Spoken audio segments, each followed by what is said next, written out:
Your Honor. All rise.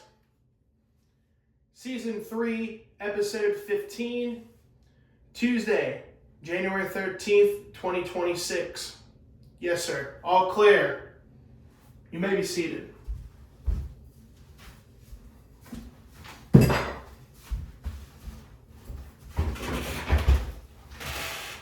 Good afternoon, everyone, and thank you for once again joining me inside the Pennsylvania College Basketball Court, or the PCBC for short. This is Season 3, Episode 15 of this wonderful podcast/series here on YouTube. Seasons 1 and 2 can be found in my bio page at the Honorable Judge No or NWS 1999 in your search engine bar. Or you can also, if you could click the title of this episode, you can scroll down and my Instagram is immediately right down below. I'm your host, the Honorable Judge No, reporting live from the hometown and main base of the Pennsylvania College Basketball Court, Slippery Rock, Pennsylvania. In today's episode, we're going to be doing our Athletes of the Week for last week's games that occurred between Monday, January 5th and Saturday, January 10th. Then we'll go through each of the 8 games that we're going to the 9 games we're going to recap. There was 2 non-conference games, one on Friday and one on Saturday. 8 total games. There were 2 non-conference games, 6 division games. And then we will go through the next set of games. We got 4 coming up tonight, 4 tomorrow on Wednesday, and then 4 on Thursday. And then episode 16 will be released on Friday, January 16th. Depending on what time that ends up actually happening, hopefully having it planned by 3 p.m. on Friday, but there is a possibility that that may get pushed back to as late as between 6 and 8 p.m. just because as of right now, I am scheduled to be working for Friday morning. But we'll wait and see what happens. But as of right now, we know that the next episode will be coming up on Friday, to be determined this time-wise. I will keep you guys posted on my Instagram about that. So without further ado, let's get our session rocking and rolling. If you've enjoyed this series so far, please hit the like button. Don't forget to leave a comment down below and hit that big white subscribe button as we continue to grow this wonderful little podcast that I've done so far. All right, with that being said, let's get to our Athletes of the Week from last week. Starting off with the Western Division's Athlete of the Week, which was Bryson Lucas out of Penn West, California, redshirt junior and forward from Clarksburg, West Virginia. Not Clarksville. Bryson Lucas averaged a double-double with 23.5 rebounds and 23.5 points and 11.5 rebounds per game last week, as the Vulcans extended their winning streak to 10 games, claiming sole possession of the number 1 spot in PSAC West. He posted 22 points and 9 rebounds in the win on last Wednesday against Seton Hill, as the teams entered play with a 3-way tie for first place before taking over that number 1 spot with win over Gannon, as he recorded a double-double with 25 points and 14 rebounds in an 11-point win against 9th-ranked Gannon, breaking the tie for first place in the PSAC West. The victory marked the first win for the Vulcans over a top 10 team since the 2013-2014 season. The Western Division's Defensive Athlete of the Week goes to R.J. Sledge, freshman and point guard from Pittsburgh, Pennsylvania. Sledge helped Slippery Rock go 2-0 in a pair of road victories, first at Clarion and then at Pitt Johnstown last Saturday. Over the 2 games, he had 5 steals. He had 3 steals in the win at Clarion with 2 again, and then 2 more against Pitt Johnstown. He was great on-ball perimeter. Sledge's great on-ball perimeter defense was complemented by 9 assists in the 2 wins. Slippery Rock improved to a 13-3 record, tying for its 3rd best 16-game start in the school's 115-year history of playing college basketball. Eastern Athlete of the Week goes to Jalen Bryant of Kutztown, grad student and guard from Edgewood, Maryland. Averaged 22.5 points and 5 rebounds per game last week as Kutztown got victories over Cheney and Lock Haven. He recorded 24 points with a season-high 8 boards and a 27-point win over the Wolves last Wednesday. Then the grad student shot 7 of 14 from the floor and 8 of 10 from the foul line. Brian also chipped in 3 assists and a steal in 37 minutes. The Edgewood, Maryland native, led all scorers on Saturday with 19 points in the first half, or to overcome a 19-point first-half deficit to beat Lock Haven 70-61. Brian scored 21 points, including 12 in the second half, and knocked down 4 3-pointers. It was Brian's 4th consecutive 20-point showing. The guard played all 40 minutes, finishing with 3 steals, 2 rebounds, and an assist.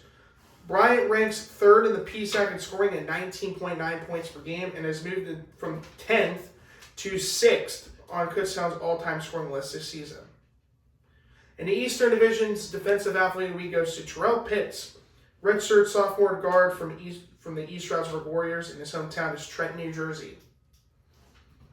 Going up against two of the top teams in the East, Terrell Pitts' lockdown defense helps East Stroudsburg go 2-0 against Millersville and Shepherd. The guard was tasked with defending Day Waters and Marcus Banks, 2 very good point guards in the PSAC. Now 4th and 5th highest scorers in the PSAC. In Wednesday's game at Millersville, Pitts shut down Waters, only holding him to 9 points for the first time this season. Day Waters put up single-digit points. And then Pitts guarded Banks all game, resulting in Banks only putting up 9 field goal attempts, the second fewest of the season, after averaging 13.1 in the games leading up to Saturday. Pitts' pressure earned him credit for 2 steals, with only committing 2 personal fouls. Interesting. So congratulations to those 4 athletes for being not selected by the PSAC for being the athletes of the week. Moving on, we go to the first and only game from Friday, which was at the Nelson Fieldhouse, between Cheney and Commonwealth University of Bloomsburg. In the first half, Cheney outscored Bloomsburg 35-28. In the second half, Bloomsburg outscored Cheney 35-28. Both teams needed to play overtime for that, as they went into the overtime tied at 63. Bloomsburg outscored Cheney 10-4, winning 73-67 over the Wolves. Bloomsburg improves to 4-9, while Cheney drops to 5-14 on the season. For Cheney, my player of the game goes to Joshua Blackman in 39 minutes, going 8 of 16 from the floor, 5 of 8 from three-point range, 2 of 2 from the free throw line, 8 rebounds, 1 assist, 1 block, and 1 steal for 23 points. Nadir Wood, he has 2 A's in his name. Interesting. Off the bench in 30 minutes, he had 5 rebounds and 1 block for 17 points. And Clyde Frazier, 31 minutes, had 7 rebounds, 3 assists for 11 points. In the first half, Cheney shot 41.4% from the floor, 66.7% from three-point range, and 100% from the free throw line, going 5 out of 5. Second half, they shot 40% from the floor, 33.3% from three-point range, and 0% from the free throw line, going 0 of 2. In overtime, they went 25% from the floor, 0% from three-point range, going 0 of 2, and 0% from the free throw line because they didn't take any free throw attempts. And they went 2 from 8 from the floor in overtime. Overall, the Wolves of Cheney shot 38.8% from the floor, 43.5% from three-point range, and 71.4% from the free throw line. For Bloomsburg, my player of the game goes to Courtney Davis II, 30 minutes, going 5 of 13 from the floor, 1 of 2 from three-point range, 6 of 6 from the free throw line, 3 rebounds, 2 assists, 1 block, and 2 steals for 17 points. Thaddeus Lee in 24 minutes had 6 rebounds, 1 assist, and 2 steals for 12 points. Zion Nichols in 30 minutes had 2 rebounds, 1 assist for 11 points. And former IAP Crimson Hawk Kaba Murray had 16 minutes off the bench, had 2 rebounds for 11 points. In the first half, Commonwealth University of Bloomsburg shot 22.9% from the floor, 23.1% from three-point range, and 90% from the free throw line. Second half, they shot 41.4% from the floor, 38.5% from three-point range, and 85.7% from the free throw line. In overtime, they went 2 of 5 from the floor, or 40%, 0 of 2 from three-point range, 0%, and 6 of 8 from the free throw line, 75%. Overall, the Huskies of the Commonwealth University of Bloomsburg shot 31.9% from the floor, 28.6% from three-point range, and 84% from the free throw line. Got that game correct. On to the Saturday games. Got 5 out of 8 games correct. We start off with the first game and the most surprising game. This is why the episode's called A Weekend of Upsets. We start off with California, Penn West California, hosting previously the 9th ranked team in Division II, Gannon, at the Convocation Center. In the first half, Gannon outscored California 47-42. In the second half, California went on a tear in the second half, outscoring Gannon 57-41, as the Vulcans win 99-88 over Gannon. The Vulcans improved to 11-4, and they are the only team remaining in the PSAC with a perfect record in conference play. They are 8-0. This matchup was the battle of the 7-0 teams. California comes out on top. Gannon drops to 13-2, and they're 7-1 in conference play, dropping to the number 2 spot in the West. For Gannon, my player of the game goes to Lucas Sakasi. In 26 minutes off the bench, he was 8 of 12 from the floor, 2 of 3 from three-point range, 5 of 5 from the free throw line, 6 rebounds, 5 assists, 1 block, and 1 steal for 23 points. Pace Prosser, he still didn't shoot the ball really that well. 34 minutes, he had 2 rebounds, 2 assists, and 3 steals for 20 points. I mean, he went 4 of 12, so he went 33% from three-point range. That's better than his 21% on the season. And then Lucas Morgan, in 29 minutes, had 10 rebounds, 2 assists, 3 steals for 13 points. Double-double for Morgan. First half, Gannon shot 47.4% from the floor, 20% from three-point range, and 90% from the free throw line. Second half, 42.4% from the floor, 43.75% from three-point range, and 66.7% from the free throw line. Overall, the Golden Knights of Gannon shot 45.1% from the floor, 34.6% from three-point range, and 78.9% from the free throw line. For Penn West California, easy pick. My player of the game goes to the PSAC West Athlete of the Week, Bryson Lucas. Recorded a very impressive double-double for California. In 35 minutes, he was 7 of 18 from the floor, 0 of 1 from three-point range, 11 of 12 from the free throw line, 14 rebounds, 2 assists, and 1 steal for 25 points. Jordan Buchanan in 38 minutes had 4 rebounds, 2 assists, 2 steals for 22 points. Braden Reynolds in 37 minutes had 4 rebounds, 3 assists, and a steal for 20 points. And Jordan Clayton, in 30 minutes off the bench, had 5 rebounds, 2 assists, 1 block, and 3 steals for 14 points. In the first half, California shot 48.6% from the floor, 36.4% from three-point range, and 57.1% from the free throw line. Second half, they shot 63.6% from the floor, 50% from three-point range, and 72.2% from the free throw line. Overall, the Vulcans of Penn West California shot 55.9% from the floor, 40% from three-point range, and 68% from the free throw line. Moving on to our next game, as we travel to the Kohler Fieldhouse in a close game, two-point game in this one. East Stroudsburg took on the previously ranked #1 team in the PSAC East. That was Shepherd. I did have East Stroudsburg winning this game, and they did win. So I got that game correct. The first half, East Stroudsburg outscored Shepherd 38-30. Second half, Shepherd outscored East Stroudsburg 42-36.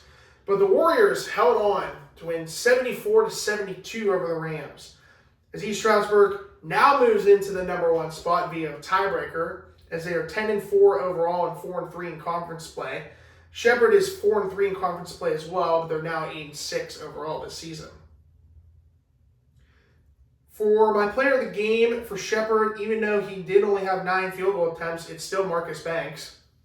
In 33 minutes, he was 5 of 9 from the floor, 2 of 4 from three-point range, 6 of 9 from the free throw line, 5 rebounds, 6 assists, 1 block, and 2 steals for 18 points. Duada Triore in 32 minutes had 3 rebounds for a total of 16 points. Brody Davis in 34 minutes had 6 rebounds, 2 assists, and a steal for 14 points. In favor, Okigwe had 8 rebounds, 1 assist, 2 blocks, and 1 steal for 11 points in 32 minutes.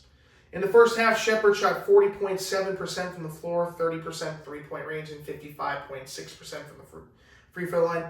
Second half, they shot 63% from the floor, 44.4% three-point range, and 57.1% from the free throw line. Overall, the Rams of Shepherd shot 51.9% from the floor, 36.8% for three-point range, and 56.3% for the free throw line. There was a technical foul, however, Assist to Shepherd's Brody Davis. For East Stroudsburg, my player of the game goes to Adrian Brito. In 18 minutes off the bench, he went a perfect 7 of 7 from the floor and 1 of 1 from three-point range. He went 0 of 1 from the free throw line with 8 rebounds, 2 assists, 1 block, and a steal for 15 points. Ethan Maynard had a very good three-point performance. He had a good three-point performance. In 23 minutes, he went 4 of 9 from the floor, 3 of 6 from three-point range, 1 of 2 from the free throw line, 3 rebounds, 1 assist for 12 points. So Kenny Williams off the bench in 22 minutes had 3 rebounds, 3 assists, and 2 steals for 12 points. Celine Payne had 10 points, 2 rebounds, 1 assist in 18 minutes. And Carson Howard in 17 minutes had 3 rebounds, 2 assists for 10 points. Ethan Millarns had 2 points, went 0-4 from three-point range. Jeez. First half, East Stroudsburg shot 41.7% from the floor, 30.8% from three-point range, and 100% from the free throw line, going 4 out of 4. Second half, they shot 43.75% from the floor, 30% from three-point range, and 71.4% from the free throw line. Overall, the Warriors of East Stroudsburg shot 42.6% from the floor, 30.4% from three-point range, and 81.8% from the free throw line. Technical foul was assessed to East Stroudsburg's Nasir Griffin. Game number 3 of 8. Traveling to the McKenna Center. This was the second game I got incorrect. Seton Hill hosting Penn West Clarion. And this game actually needed double overtime. Interesting. In the first half, Seton Hill outscored Clarion 36-34. Second half, Clarion outscored Seton Hill 34-32. Both teams were tied at 68 apiece. First overtime, they were tied. They both scored 11 points. So second overtime, it was tied at 79.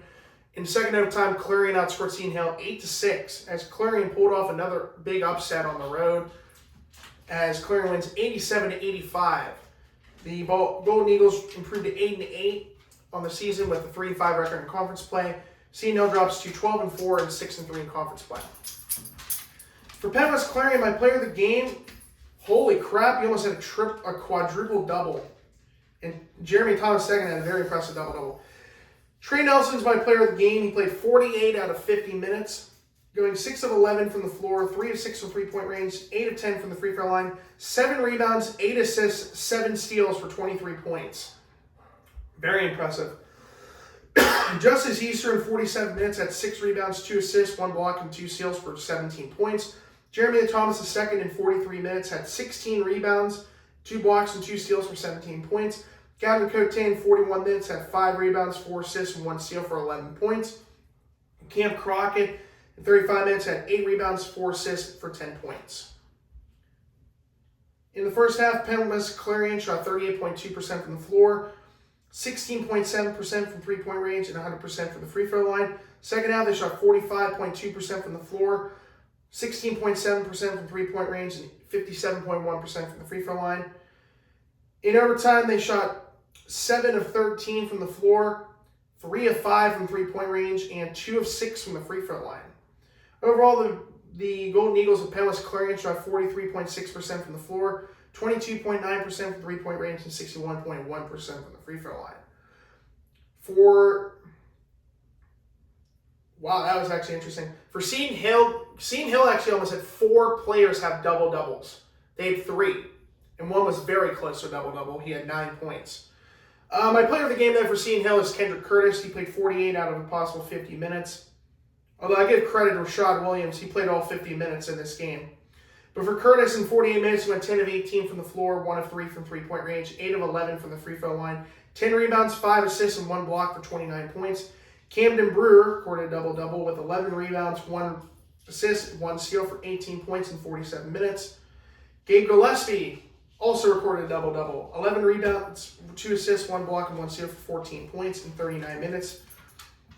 Rashad Williams, as I said, he had 11 points and 4 rebounds, 3 assists, and 3 steals in 50 minutes played. And then Yadier Ortiz had 11 rebounds, 4 assists, 3 blocks for 9 points. So 4 guys were closer to double-doubles for Seton Hill. So 3, very impressive. In the first half, Seton Hill shot 48% from the floor, 50% from three-point range, and 87.5% from the free throw line. Second half, they shot 48.2% from the floor, 20% three-point range, 57.1% from the free throw line. In overtime, they shot 5 of 18 from the floor, 1 of 6 from three-point range, and 6 of 10 from the free throw line. Overall, the Griffins of Seton Hill shot 42.9% from the floor, 30.8% from three-point range, and 68% from the free throw line. Next game is Millersville at Mansfield at the Decker Gymnasium. It was the 169 area code game where fans could get in for $1 as long as their area code began with the first 3 digits of 169. In the first half, Millersville outscored Mansfield 36-27. In the second half, Millersville outscored Mansfield 46-35. Millersville winning 82-62. The Marauders improved to 9-5 with a 4-3 record in conference play. Millersville is still the only team in PSAC with 0 wins in conference play. They are 1-12 in the season and 0-7 in conference play. For Millersville, my player of the game goes to Siraj Ali. In 34 minutes, going 8 of 10 from the floor, 3 of 3 from the free throw line, 8 rebounds, 1 assist for 19 points. Dave Waters rebounded in 35 minutes, going with 7 rebounds, 2 assists for 17 points. Elazar Matthew Spradley in 23 minutes off the bench had 2 rebounds, 3 assists, and 14 points. Jace Holland in 17 minutes off the bench had 4 rebounds, 1 assist, 1 block, and 1 steal for 10 points. Carnell Henderson in 15 minutes off the bench had 2 rebounds, 2 assists, and 1 steal for 10 points.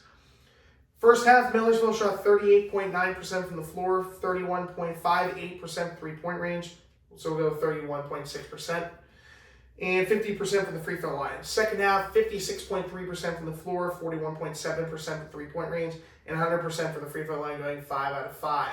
Overall, the Marauders of Millersville shot 47.1% from the floor, 35.5% from three-point range, 77.8% from the free throw line. For Mansfield, my player of the game is Sterling Scott. In 35 minutes, going 6 of 12 from the floor, 3 of 6 from three-point range, 10 of 12 from the free throw line, 5 rebounds, 1 assist, and 4 steals for 25 points. Juju Pagan in 27 minutes had 3 rebounds for 11 points. And Nasir Brown in 27 minutes had 1 rebound, 2 assists, and 1 steal for 11 points. In the first half, Mansfield shot 34.6% from the floor, 27.3% from three-point range, and 75% from the free throw line. Second half, they shot 38.5% from the floor, 10% from three-point range, and 77.8% from the free throw line. Overall, the Mountaineers of the Commonwealth University of Mansfield shot 36.5% from the floor, 19% three-point range, and 76.9% from the free throw line. So I did get that game correct between Millersville and Mansfield. Next game, another game I got correct. Slippery Rock traveling to the UPJ Center to take on Pitt Johnstown. In the first half, we get this thing rolling. Slippery Rock outscored Pitt Johnstown 39-36. Second half, Slippery Rock outscored Pitt Johnstown 43-32. Slippery Rock winning 82-68. The Rock improved to 13-3 with a 6-2 record in conference play. Pitt Johnstown drops to 9-7 with a 3-5 record in conference play. Not good. For Slippery Rock, my player of the game goes to Dame Givner in 27 minutes. He went 11 of 18 from the floor, 6 of 9 from three-point range, 3 rebounds, 3 assists, 2 steals, and for 28 points, and he also went 0 of 1 from the free throw line. Maceo Austin makes his return to the Rock for the first time in forever, it feels like. 30 minutes, he had 3 rebounds, 2 assists, 1 block, and 2 steals for 16 points. Isaac James, in 31 minutes, had 6 rebounds, 1 assist, and 1 steal for 12 points. Kerwin Prince had a double-double. He had 11 rebounds and 1 steal for 12 points in 28 minutes. And then my boy Ike Herster also returned for the Rock. He had 9 points, 1 rebound, 1 assist, and 2 steals. In the first half, Slippery Rock shot 63% from the floor, 25% from three-point range, and 42.9% from the free throw line. Second half, they shot 51.4% from the floor, 50% from three-point range, 50% from the free throw line. Overall, the Rock of Slippery Rock University shot 56.5% from the floor, 38.9% from three-point range, and 45.5% from the free throw line. For Pitt Johnstown, my player of the game goes to Baden Forup. In 39 minutes, he went 6 of 11 from the floor and 4 of 5 at the free throw line. 12 rebounds, 7 assists, 1 block, and 2 steals for 16 points. Will Kromka in 32 minutes had 5 rebounds, 2 assists, 2 blocks, and 2 steals for 15 points. Adam Belinsky had 14 points, 2 rebounds, 2 assists in all 40 minutes. And then off the bench, Jay Rose had 14 points, 1 assist, and 1 steal in 22 minutes. In the first half, Pitt Johnstown shot 42.4% from the floor, 20% three-point range, 75% from the free throw line. Second half, they shot 54.6% from the floor, 60% three-point range, and 40% from the free throw line. Overall, the Mountain Cats of Pitt Johnstown shot 47.3% from the floor, 40% from three-point range, and 61.5% from the free throw line. And there was a technical foul sent to the Mountain Cats, Adam Belinsky. Another game I got correct, we got Edinburgh hosting Penn State Fayette. Easy win for Penn West Edinburgh at the Macomb Fieldhouse. First half, Edinburgh outscored Penn State Fayette 41-30. Second half, Edinburgh outscored Penn State Fayette 58-24. As Edinburgh won 99-54, winning by 45 points over the Nittany Lions. Edinburgh improves to 8-6. Obviously a non-conference game, so no reason to do the record. They're still 4-3 in conference play regardless. Penn State Fayette drops to 2-7 on the season. For Penn State Fayette, my player of the game easily goes to Jesse Lawtonson Jr. in 34 minutes. He went 12 of 19 from the floor, 2 of 4 from three-point range, and 3 of 3 from the free throw line. 5 rebounds, 1 assist, 1 block, and 2 steals for 29 points. Their next highest scorer had 6 points. John Osuji and DeAndre Brown Jr. both had 6 points. So Lawson Jr. put up over 50% of their scoring. That's crazy. In the first half, Penn State Fayette shot 44.8% from the floor, 16.7% from three-point range, and 42.9% from the free throw line. Second half, they shot 31% from the floor, 28.6% from three-point range, and 80% from the free throw line. Overall, the Nittany Lions of Penn State Fayette shot 37.9% from the floor, 23.1% from three-point range, and 58.3% from the free throw line. For Penn West Edinburgh, finally I get to recognize this guy. My player of the game is Mekhi Reynolds. One of 6 scorers for Edinburgh had double-digit points. For Reynolds, he in 33 minutes he went 4 of 12 from the floor, 3 of 11 from three-point range, 7 from the free throw line, 7 rebounds, 9 assists, 1 block for 18 points. Rowan Carmichael in 25 minutes had 3 rebounds, 3 assists for 15 points. Bryce Baez in 24 minutes had 7 rebounds, 1 assist for 15 points. Dakari Bradford in 21 minutes had 5 rebounds, 1 block, and 1 steal for 15 points. Evan Berger in 35 minutes had 4 rebounds, 1 assist, and 1 steal for 10 points. Jonathan Anderson off the bench, 12 minutes, had 2 rebounds, 2 assists, and 3 steals for 10 points. In the first half, Edinburgh shot 39.5% from the floor, 26.1% from three-point range, and 71.4% from the free throw line. Second half, they shot 56.3% from the floor, 50% three-point range, and 86.7% from the free throw line. Overall, the Fighting Scots of Penn West Edinburgh shot 47.1% from the floor, 38.6% from three-point range, and 81.8% from the free throw line. And the penultimate game, to recap, and the third and last game I got incorrectly, was Commonwealth University Lock Haven at Kutztown, the Keystone Arena. In the first half, Lock Haven seemed like promising as they were up 35-23 in the first half. Second half, though, Kutztown outscored them 47-26, overcoming a 19-point deficit at one point to win 70-61 over the Bald Eagles. Kutztown gets its first PSAC conference win of the season, going to 4-7 overall and 1-5 in conference play, as Lock Haven drops to 3-9 and 1-6 in conference play. For Lock Haven, my player the game goes to Blake Deegan. In 22 minutes off the bench, he is 6 of 8 from the floor, 6 of 8 from three-point range, 4 rebounds for 18 points. Dean Coleman Newsom in 36 minutes had 1 rebound, 6 assists, and 1 steal for 12 points. Dylan Scott in 35 minutes had 7 rebounds, 2 assists, and 2 steals for 10 points. And Keith Warren had 6 rebounds, 1 assist, and 1 steal for 10 points in 29 minutes. In the first half, Commonwealth University of Lock Haven shot 45.2% from the floor, 43.75% from three-point range, and 0% from the free throw line because they didn't take any free throw attempts. Second half, they shot 38.5% from the floor, 36.4% from three-point range, and 100% from the free throw line, going 2 out of 2. Overall, the Bald Eagles of the Commonwealth University of Lock Haven shot 42.1% from the floor, 40.7% from three-point range, and 100% from the free throw line. with, unfortunately, a technical foul assessed to the brand new DeMarcus Cousins of the PSAC this year. Dean Coleman Newsome, I believe that is his third or fourth technical foul he's had gotten this season. Well, he must have learned something from Keith Coleman, or from Kevin Coleman last season from Lock Haven. For Kutztown, my player of the game goes to Jalen Bryan. He played all 40 minutes, going 7 of 20 from the floor, 4 of 10 from three-point range, 3 of 3 from the free throw line, 2 rebounds, 1 assist, and 3 steals for 21 points. Jordan Nikola Bisolo in 37 minutes had 9 rebounds, 1 assist, and 2 steals for 16 points. Ymir Satterfield in 35 minutes had 5 rebounds, 1 assist for 13 points. And Amari Banks in 34 minutes had 9 rebounds, 6 assists, and 1 steal for 13 points.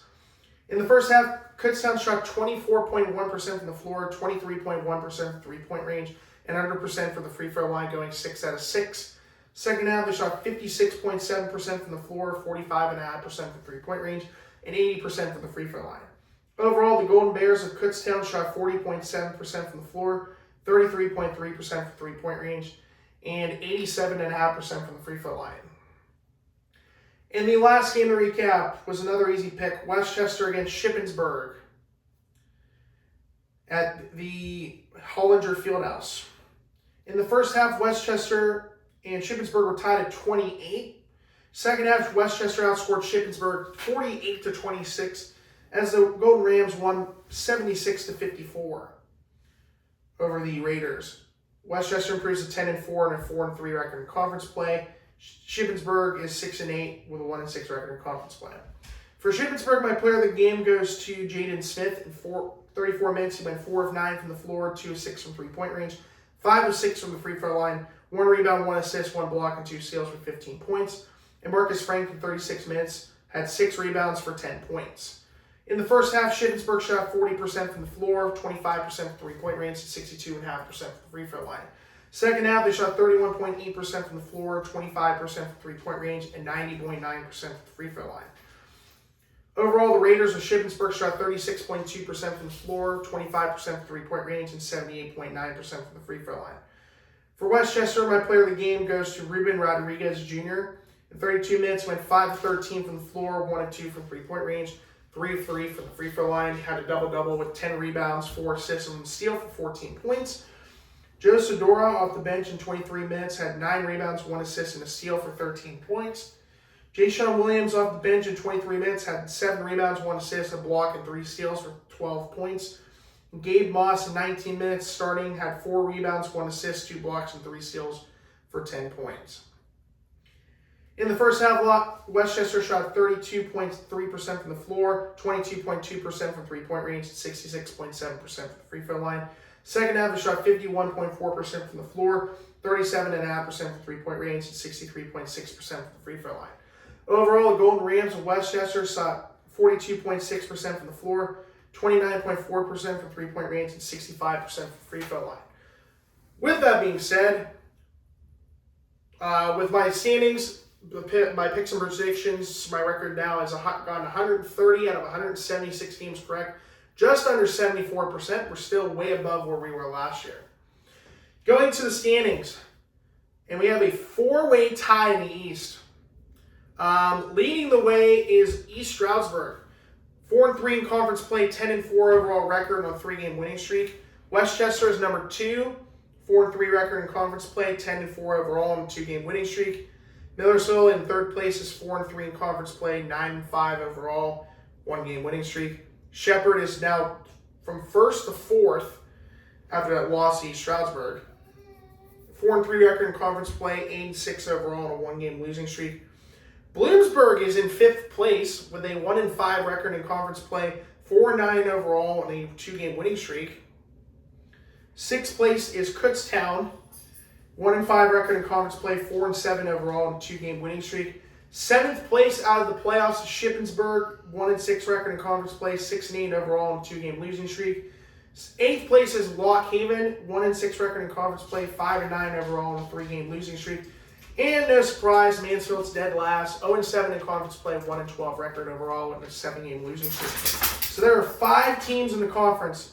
5 out of the 9 teams in the PSAC East have only 1 conference win. That's bad. That's bad. Yeesh. So, Clarion would be 5th in the PSAC East if that were the case, but unfortunately that's not. Number 1 team in the West with their impressive 2 wins over Seton Hill and Gannon is Penn West, California. They are the only team in the conference that is still undefeated. They're 8-0 in conference play with an overall record of 11-4 on a 10-game winning streak.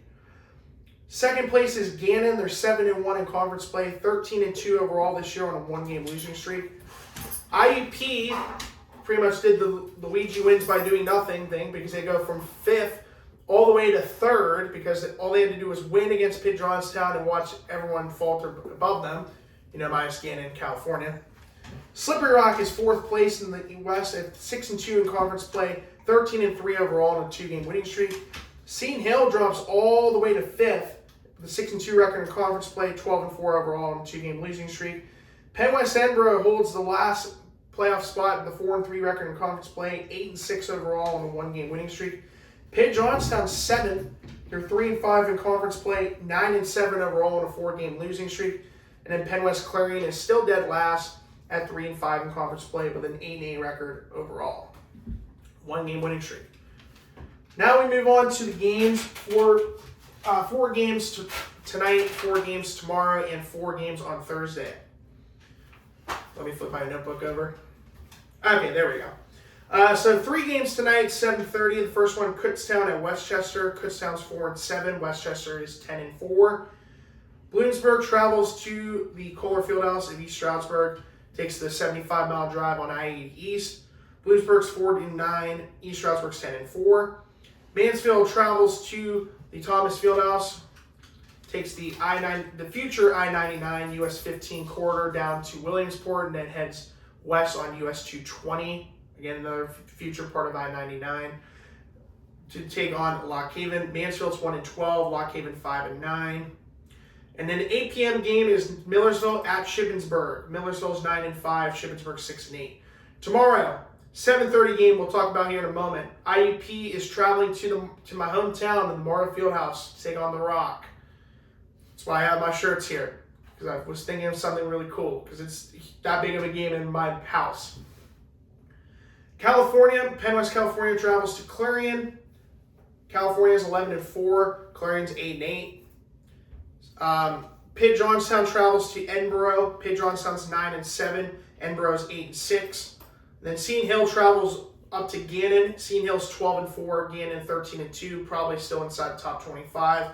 Then we'll find that out on Friday's episode where they ended up dropping.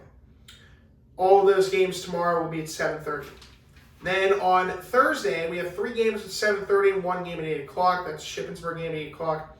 7:30 games, Westchester at Bloomsburg. Shepherd, who is 8-6 overall this year, traveling to Millersville. East Stroudsburg traveling up to Mansfield. And then Kutztown traveling to Shippensburg are the games coming up. Now on to the scouting report for IEP and for good old IEP versus my alma mater, Slippery Rock. And yes, this rivalry runs deep in my house. My mom graduated from IEP 31 years ago, coming up this May, as I just graduated from Slippery Rock just over a year ago in December of 2024. But we still refer IEP men's basketball. I don't know. I'm just crazy. That's just how my life goes. Anyways, the scouting report for tomorrow's game, as we have here. All-time record, IEP has 1,519 wins for 796 losses, 656 all-time winning percentage. IEP 10-2 overall in a 6-1 record in conference play. They're 3rd in the West, traveling 65 miles to the west to northern Butler County to take on my alma mater, the Rock of SRU, who's 13-3 with a 6-2 record in conference play. They're 4th in the PSAC West. Forgot to write that in there. This is I know, as I call it, the Battle of US 422, because about 75 to 80% of this travel between these two schools is needed by US 422, going through the Armstrong County Courthouse in the county seat of Katanning, and then heading up to Slippery Rock. So both these teams are very, very close in terms of how much they don't like each other. And they do not like each other when it comes to both basketball and football. This will most likely be Slippery Rock's best attended game of the season, usually is.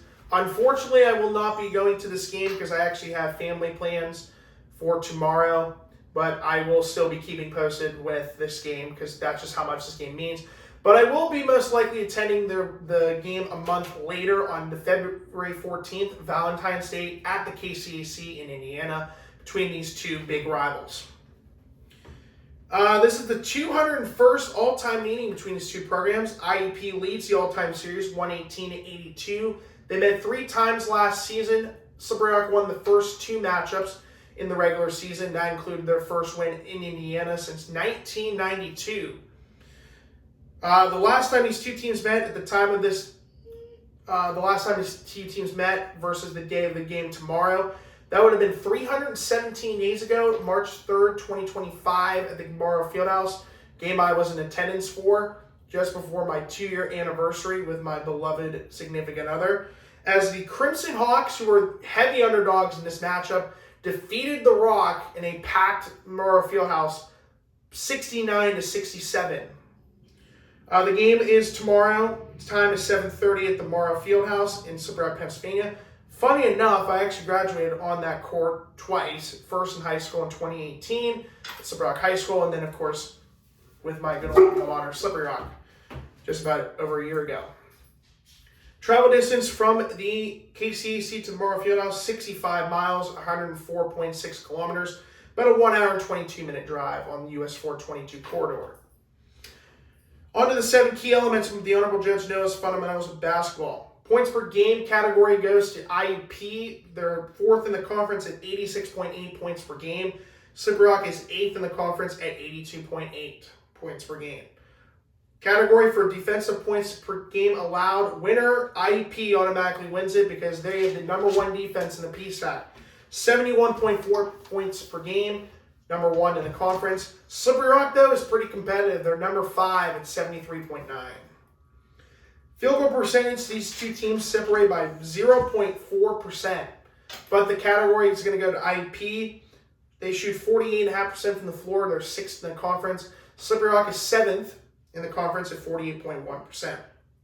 3-point field goal percentage. IUP is shooting 38.2% from the 3-point range. They're number 2 in the conference. Slippery Rock is at 35.2%. At the time when I did this, they were tied for 4th in the PSAC with Clarion. So the category goes to IUP. Free throw percentage, also 0.4% difference. IUP wins the category, going 71.1% from the free throw line, 7th in the conference. Slippery Rock is right behind them in 8th place in the conference at 70.7%. Rebounding, Slippery Rock wins this category. They're 6th in the conference at 40.3. Or excuse me, they were 3rd. Yeah, they're 6th. I don't remember if they're 3rd or 6th, but I know they're somewhere between 3rd and 6th place in the conference with 40.3 rebounds per game, while IUP is 12th in the conference at 36.5 rebounds per game. So the advantage in the category winner is Slippery Rock. Okay, yeah, they are number 3. And then the last one, IUP easily is going to win this category. Assist to turnover ratio, they're number 2, only behind Edinboro, with their 1.43 assists per turnover. Slippery Rock is 3rd to last, 15th overall in the conference at 0.77. So IUP has a big advantage. They've won 6 out of the 7 categories from this but again, it's an outlier. This game's going to be a lot closer than a 6-1 category range because I know this rivalry all too well. This is the one place that IUP has struggled to play in numerous years. It's not going to be an easy one, I can tell you that one. This game is going to come down to the wire. For IUP, no changes to the top 3. Dallas Dillard still leads the league. He's number 2 in the conference in points per game. He's at 20 points, 5.8 rebounds per game, shooting 47.5% from the floor at 41.7% for 3-point range. Number 2 in scoring is Christian Moore, 15 points, 2 rebounds per game, 46.2% from the floor, 39.4% for 3-point range. Third highest scorer is Kamani Marrero, had 13.9 points, 2.3 rebounds per game, shooting 43.6% from the floor, and 37.5% for 3-point range. For Slippery Rock, their number 1 scorer is a very good freshman, and he's actually my number. If I had to put odds on freshman of the year for the PSAC West, he's currently sitting as my second best player to win that award.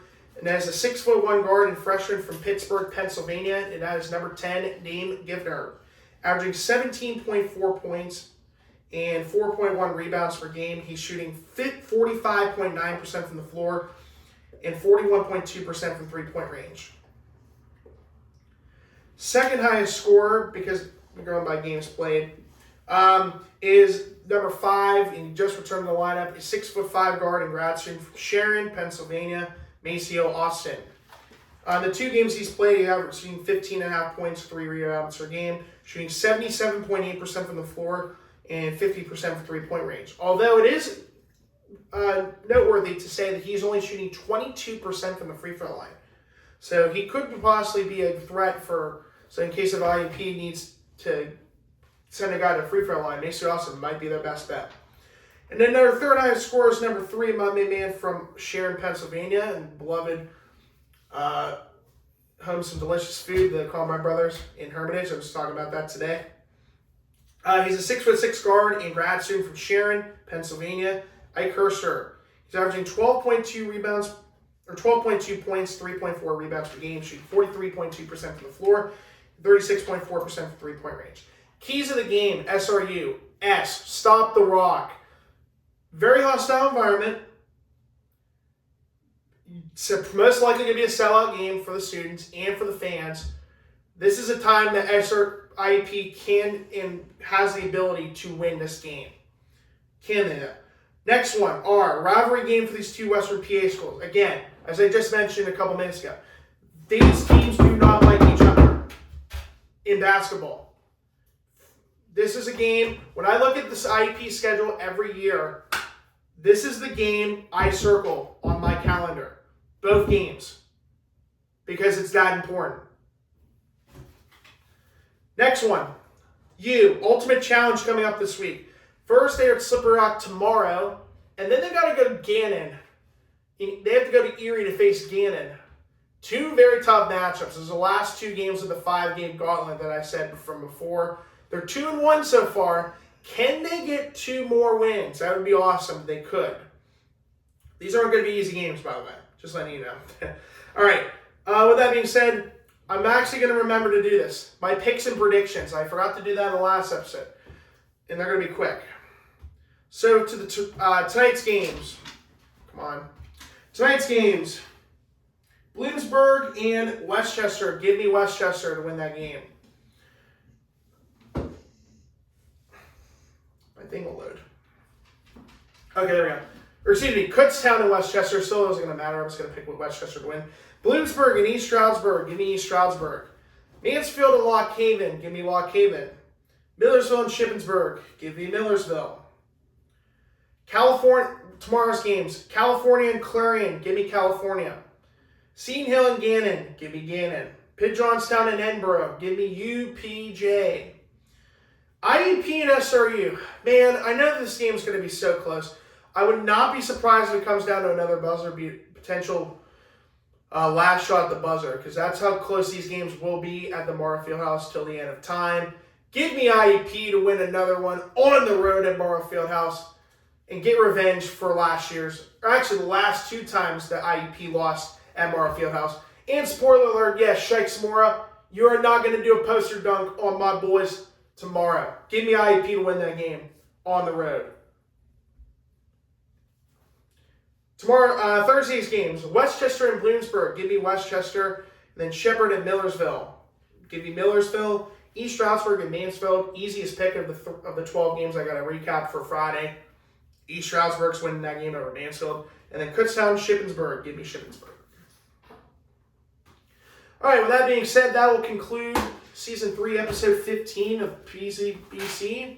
Hope you guys enjoyed this episode, and I hope to see you guys on Friday for going to be a long episode, but we'll get through it together. Until then, I'm your host, the Honorable Judge Noah, saying so long and have a great rest of your Tuesday, and I will see you guys on Friday for Season 3, Episode 16. Till then, you are dismissed.